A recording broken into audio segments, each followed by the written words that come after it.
Ito yung, hi! Ito yung mga binhi ko ng silintari. Masyadong makapal sa isang bote. Kaya, hintay ko lang lumaking konti bago ako maglipat.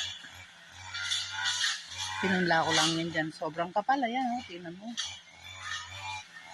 Hopefully, maging successful yung aalisin ko dyan pag ano. Tapos may bago akong pinunla. Ito ngayon. Kaya napura akong malinis itong paligid para pag nagsitubo ito, tanim at tanim na lang ang gagawin ko. Yan. Yan siya. Tapos kaninang umaga, bumili ako ng sitaw dito sa katabing lote. Tanim nila yan, no? Yan. Ayan. Ito sa kubo. Ayan yung, ayan, dyan kami naupo pag kumain. Ayan. Tapos, dito sa gilid na to, nalinis ko na yan. Ayan. Ayan, nakakutanim na ilang puno ng sili. Ayan yung mga may bakod na yan. May kamuting kahoy.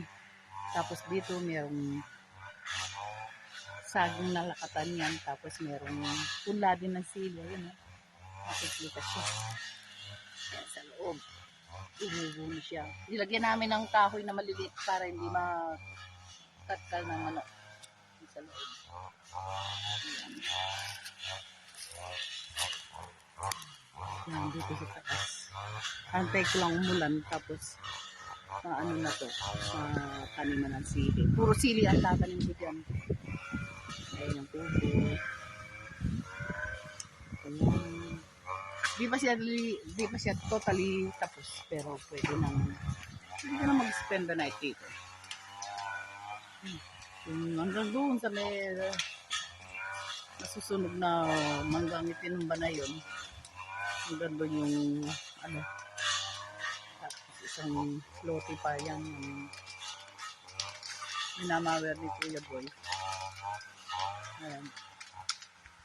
Ayun yung mangga na nagbibigay ng lilim doon sa may other side ng kubo. Yan yung saging na may plastic na yan, puno ng lansones. Bali 3 puno ng lansones ang tinanim namin dito. Ayan.